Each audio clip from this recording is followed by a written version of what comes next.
पर मुझे यहाँ पहुँचने के लिए बताया गया था और एसडीओपी साहब से मेरी चर्चा हुई थी कि एक घर में कुछ ब्लास्ट हुआ है। यहाँ आने के बाद जब मैंने घटनास्थल को चेक किया तो चूँकि पूर्व में ऐसी घटनाएं हो चुकी है काफ़ी, जिसमें गैस टंकी से गैस रिसाव होने के बाद ब्लास्ट हुए। तो सबसे पहले मैंने गैस की नली को चेक किया, वो चूहे द्वारा कुतरी गई पाई गई है। उसके बाद सेकंड दूसरे उस चीज़ के लिए भी हमने सर्च किया, ऐसा नहीं कि केवल गैस की टंकी को ही सर्च किया। तो वहाँ ऐसा कोई विस्फोटक या कोई अन्य सामग्री नहीं पाई गई है और पूरी जो घटना स्थल है वो बता रहा है कि गैस की टंकी का लीकेज है। उसके बाद में उसमें उस गैस में विस्फोट हुआ जिसकी वजह से ये घटना कारित हुई है। ठीक, मैं Khalid Mushtaq, bomb disposal squad, Indore zone प्रभारी। गैस लीकेज होने से करीब 5 घर चपेट में आए। महू में आज सुबह 9 बजे करीब दिल दहलाने वाला हादसा हो गया। जानकारी के मुताबिक मकान मालिक फिरोज मेवाती महू के सिग्नल विहार कॉलोनी में रहते हैं। उनके मकान में तकरीबन 14 लोग यहां पर किराएदार हैं। रात के समय किराएदार समीर ठेकेदार की पत्नी गैस का रेगुलेटर बंद कर सोने चले गई। जब सुबह उठकर चाय बनाने लगी तो गैस सिलेंडर ब्लास्ट हो गया। गैस इतनी भयानक रूप से ब्लास्ट हुआ कि पूरी मल्टी क्षतिग्रस्त हो गई और दीवारें गिर गई, जबकि उसी मल्टी के सामने रहने वाले अब्दुल रशीद का मकान भी पूरी तरह से मलबे में तब्दील हो गया। रशीद ने बताया कि कल सुबह उठकर हम लोग मंडी चले गए थे। इसी दौरान सूचना मिली तो देखते ही दंग रह गए। हालांकि किसी तरह की जनहानि नहीं हुई, बल्कि मल्टी में रहने वाले किराएदार समीर के 2 लड़के और पत्नी घायल हो गए, जिन्हें उपचार के लिए अस्पताल भेजा गया। इस हादसे के बाद महू कोतवाली पुलिस और वरिष्ठ अधिकारी सहित बम डिफ्यूज का अमला भी जांच पड़ताल करने पहुंचा। गैस सिलेंडर इस तरह ब्लास्ट हुआ कि ऐसा लगा कि बम फटा हुआ हो। हालांकि बताया जा रहा है कि ब्लास्ट टंकी की आवाज तकरीबन 3 किलोमीटर दूर तक सुनाई थी, जिसके बाद पूरे शहर में चर्चा का विषय बन गया। बम डिफ्यूज करने वाले अधिकारी खालिद मुश्ताक जोन प्रभारी ने बताया कि जांच पड़ताल में सामने आया कि चूहे ने गैस नली को रात भर कुतर दिया था। उन्होंने कहा कि हमने पूरी तरह से सर्च किया तो यह बात सामने आई कि किसी तरह की विस्फोटक सामग्री नहीं मिली। कुल मिलाकर एक बात सामने आई कि गैस सिलेंडर के विस्फोट से हादसा हुआ है। सर, मैं अपने रूम पर बैठा हुआ था, मोबाइल हाथ में था, मैं लॉक खोल रहा था, इतने में धमाका हुआ, एकदम पता ही नहीं चला और मैं दीवार के नीचे, मलबे के नीचे दब गया।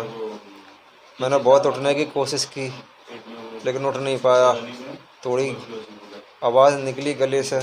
10-15 मिनट बाद कॉलोनी के लड़के आए, उन्होंने मुझे निकाला और मैं गोद में लेके ऑटो से लेकर हॉस्पिटल आ गए। ये धमाका कहाँ पर हुआ? मेरे पड़ोस वाली बिल्डिंग में। काय का धमाका था, आपको कुछ आइडिया? मेरे को एकदम धमाका हुआ, कुछ आइडिया नहीं था, लेकिन अभी मालूम पड़ा है कोई सिलेंडर वगैरह फटा है। ये कौन सी कॉलोनी की बात है? खान कॉलोनी। खान कॉलोनी जी। आपका किराएदार है वहाँ? जी।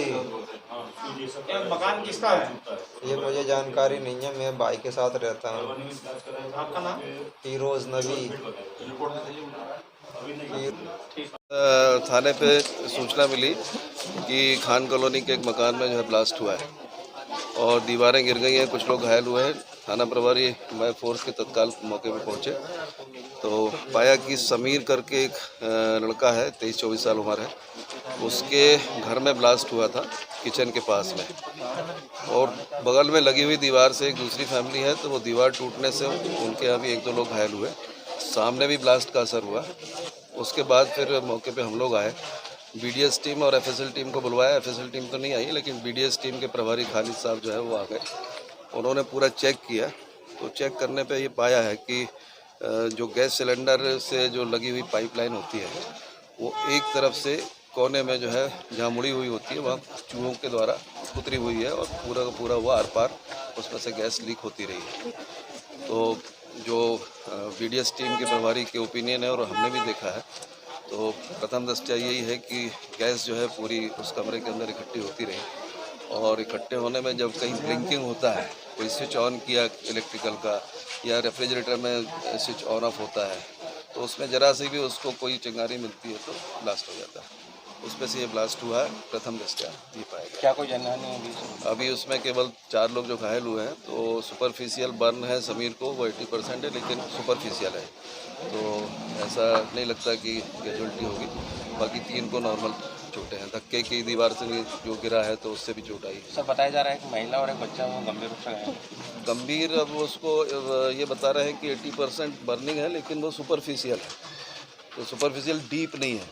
तो यदि डीप नहीं होगी तो संभवतः अपन तो यही सोचते हैं कि सुरक्षित हो जाएगा इलाज से।